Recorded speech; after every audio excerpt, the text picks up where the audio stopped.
आपका हमारे इस दिव्य आध्यात्मिक यात्रा में हार्दिक स्वागत है। आप सुन रहे हैं भविष्य पुराण सनातन धर्म के उस महान ग्रंथों में से एक, जिसमें जीवन, धर्म, कर्म और आने वाले समय के गूढ़ रहस्यों का वर्णन मिलता है।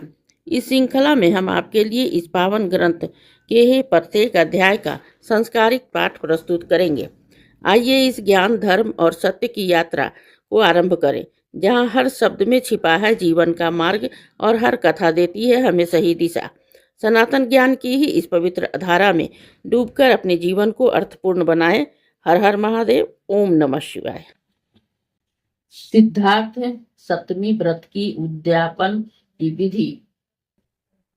ब्रह्मा जी बोले कि यज्ञवल्क्य के सिद्धार्थ सप्तमी के व्रत के अनंतर दूसरे दिन ही स्नान, पूजन, जप तथा हवन आदि करके भोजक, पुराण वेत्ता और वेद पारंगत ब्राह्मणों को भोजन कराकर ही लाल वस्त्र, दूध देने वाली गाय, उत्तम भोजन तथा जो जो पदार्थ अपने को प्रिय हो वे सब मध्या काल में ही भोजकों को दान देने चाहिए।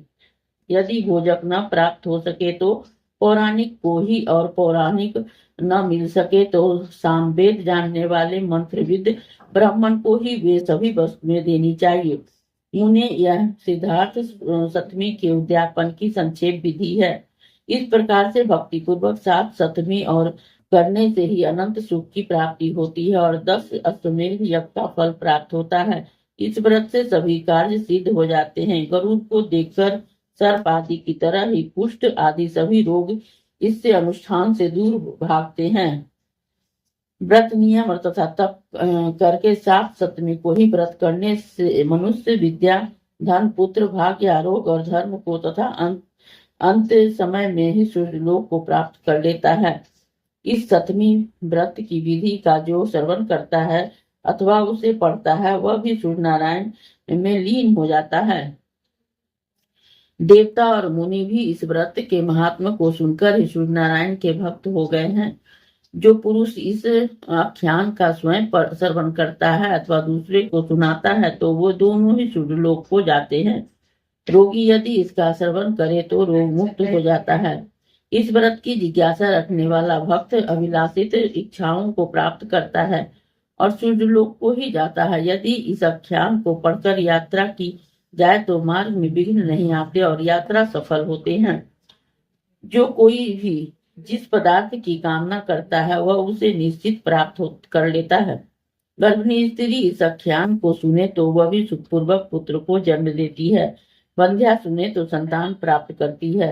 याज्ञवल्क्य यह सब कथा सूर्य नारायण ने ही मुझसे कही थी, तब मैंने आपको सुना दी और अब आप भी भक्ति पूर्वक सूर्य नारायण की आराधना करें जिससे कि सभी पातक नष्ट हो जाए।